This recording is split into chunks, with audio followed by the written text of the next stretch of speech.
Greetings, this is my addendum video 2 alpha to video number 2, Fun with Dashcams, the DIY Dashcam.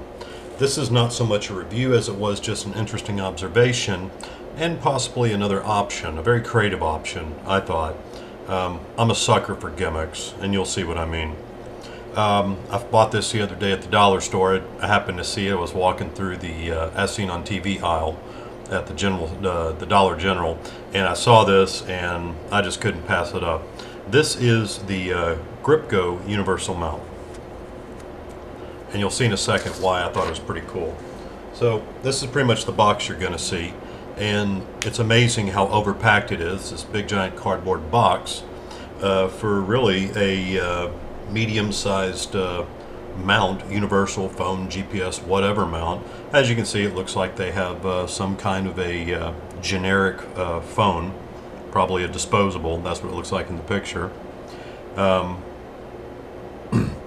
this little pad right here is kind of the hallmark of the device, and it's its primary marketing tool.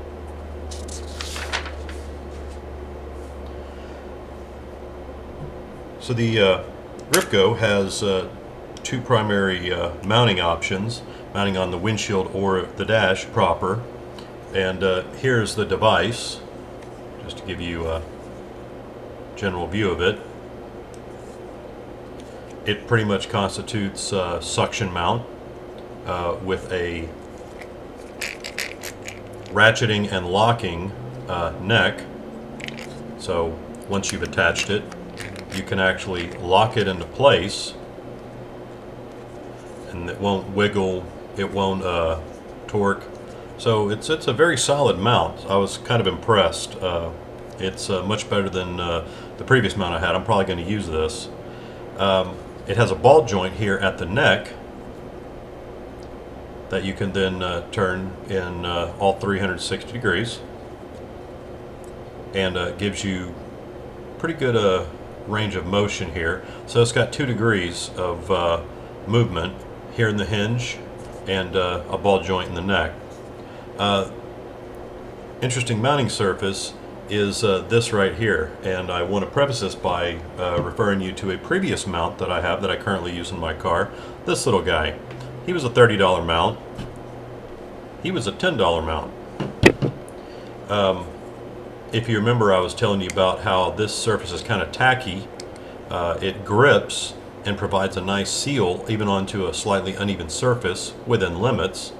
But main thing about it is it sticks, but it's not glue. It's actually a polymer, some type of a rubber that's been treated, that almost acts like a gecko's fingers in the way it grips. You wash this with soap and water and let it dry, and it becomes sticky again, which also means that it has a tendency to pick up oils and dirt and everything else. So you got to make sure that your mounting surface is clean, and that all you need to do is just wash this and clean the surface, and it's going to give you a very secure mount. Well, take that idea and literally put it on its head, because that's what this is. This polymer is similar to this polymer on the base, on the suction. And what it allows is it allows it to get a pretty nice grip on anything.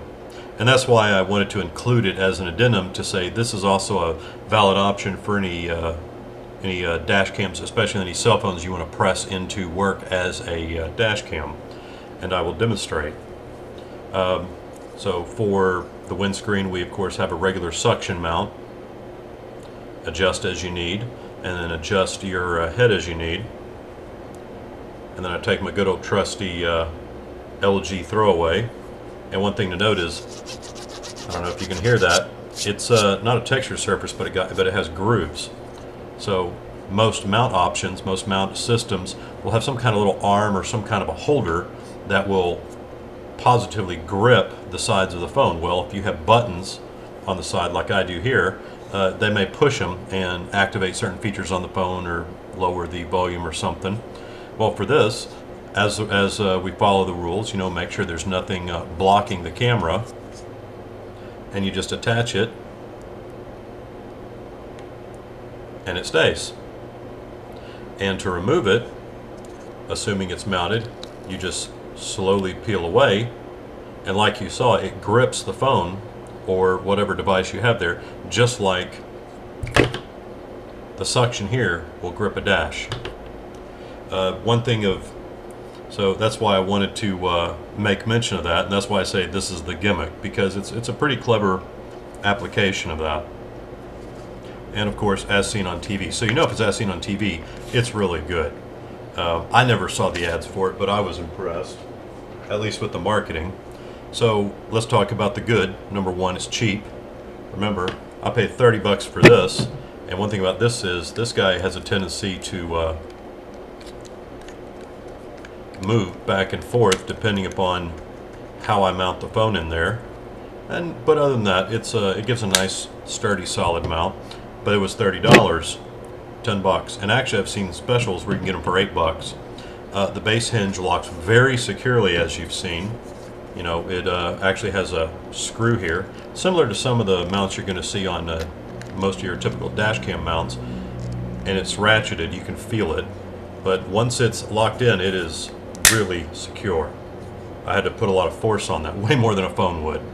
The ball joint is fairly stiff, but as you can see, if I let it fall under its own weight, but hopefully your cell phone's not going to be that heavy. And it's very easy to attach. If you want to put it on the dash, they give you a nice little disc with a 3M backing to give you a nice, it has to have a very smooth surface, so it's either glass from the windscreen or you have to use the supplied disc or something like it, because trying to stick it on any what you would consider a smooth surface, you'll find out that it won't stick in there securely. So they supplied a disc to allow you to mount it on the dash or even on the windscreen, but to give you options. Also wanted to show this. Here is a iPhone that I have, my phone that I normally use, in an otter case. And to show that this thing will actually handle a little bit of weight. And this is a textured surface.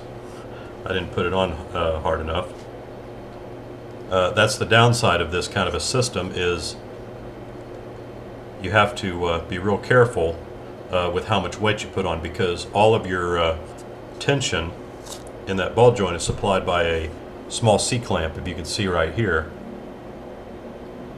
It's a single C-type clamp, and you could probably remove that, but it's really that provides all the tension it's going to have. So as long as your device, your phone, is fairly light, you should not have a problem. That's why I chose this one. It is fairly flat, and even though it's a textured surface, it still provides a good view.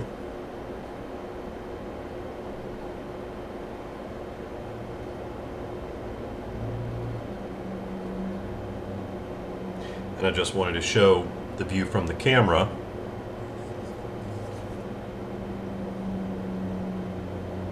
The camera doesn't see, so it isn't until maybe you turn it this way that you finally start to view it, but it would be turned pretty much facing up, well, facing up, if I were to mount that way. Typically on a windscreen it's going to be mounted something like that.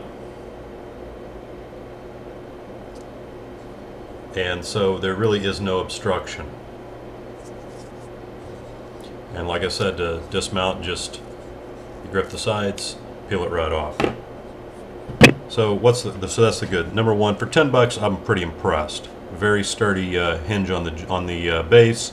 The ball joint is fairly stiff, and it's a very unique way of attaching or detaching devices. The bad, not for heavy devices. You know, like I said, that C-clamp on that ball joint isn't as tight as I would like it. An improvement might be if they actually put some kind of a manual lock, like how this guy has. I mean, he doesn't move. He's a ball joint, and he gives me the same degrees of freedom that this GripGo does, but he doesn't move because I've cinched him down pretty hard. In fact, it's almost impossible to take this thing off once you put it down. So with if you had a heavy phone or a heavy phone in a heavy case, hit a lot of bumps, you fall victim to your good old friend physics. because the inertia is going to cause this little guy to bounce all over the place, and more likely he's going to work his way down until he's facing down, so your camera is facing up, which may in itself not be a bad thing. Fortunately, he doesn't have that much freedom on the vertical plane. A lot of freedom on the horizontal, but not near as much on the vertical. But the downside is you will lose your bead, you'll lose your position, and so you'll have to reposition them if you hit a whole lot of bumps with a heavy device connected to it. Another thing is, you know, being that this is a semi-weak joint, it's just strong enough to hold up the phone. If you have any cords that are tied too tight, it might cause it to move. So an option for that might be, wherever you attach it, is then take the cord and, you know, loosely wrap it around the phone, and then wrap it tightly around the base. That way it secures and takes tension off of the device, so it won't inadvertently pull it this way or that way or one way or the other. And like I said, my particular gripe, no way to lock the neck, the ball joint. I hope you found this interesting, and again, that was called the GripGo. An interesting option for mounting your roll your own dash cam.